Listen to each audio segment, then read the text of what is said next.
ইবলিস শয়তানের স্ত্রী তর্তুবাকে মহান আল্লাহ তাআলা কিভাবে সৃষ্টি করেছেন, কিভাবে শয়তানের সঙ্গে তার বিবাহ সম্পন্ন হয়েছিল, একদিনে শয়তান কতগুলো বাচ্চা জন্ম দেয় এবং শয়তানের জগৎ কোথায়, এ নিয়ে বিস্তারিত দেখুন টেক্সট রিপোর্টে।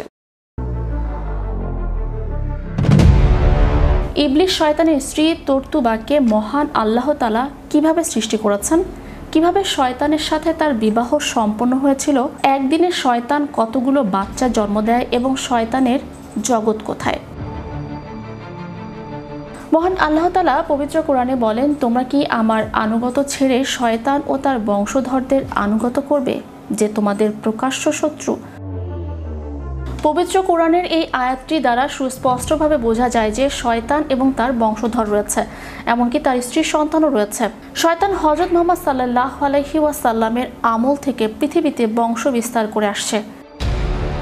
এ বিষয়ে একটি হাদিস রয়েছে, যখন মহান আল্লাহ তাআলা শয়তানের স্ত্রী ও তার বংশ বিস্তার করার কথা চিন্তা করলেন, তখন তার মধ্যে রাগের উদ্বেগ ঘটালেন। তখন শয়তান প্রচণ্ড রেগে গেল এবং সেই রাগের কারণে তার মুখ থেকে একটি আগুনের গোলা বেরিয়ে আসে এবং সেই আগুনের গোলা থেকেই তার স্ত্রী তুরবাকে সৃষ্টি করা হয়।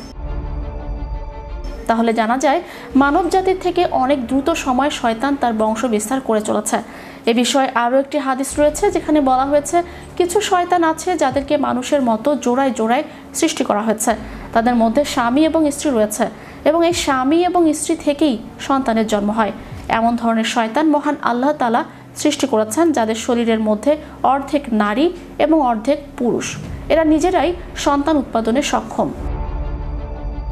শয়তান কিয়ামতের আগ পর্যন্ত বেঁচে থাকবে, এমনকি পৃথিবীর শুরু থেকে ইবলিস শয়তানের বংশধররা সবাই এখন পর্যন্ত জীবিত রয়েছেন এবং মহান আল্লাহ তাআলা তাদেরকে কিয়ামত পর্যন্ত জীবিত রাখবেন। আবার জিন জাতিদের মধ্যে কেউ কেউ মুসলমান, কেউ কেউ বিধর্মী, কিন্তু শয়তানের মধ্যে কেউই মুসলমান নন। নারীদেরকে অত্যাধুনিক পোশাক আশাক পরে নিজেকে সাজগোজ করে প্রেজেন্ট করানো এবং পুরুষদেরকে সেখানে সে নিয়ে আসে নারীদের প্রতি আকর্ষিত করার জন্য। সাধারণত বেগানা নারীর প্রতি দৃষ্টিগোচর করলে মানুষের মধ্যে যে মোহ সৃষ্টি হয় সেটি দাম্ভর।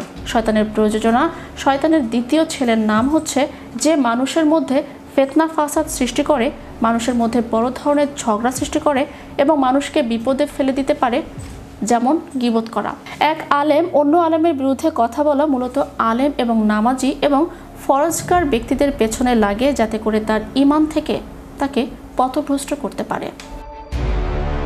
Channel Europe news desk.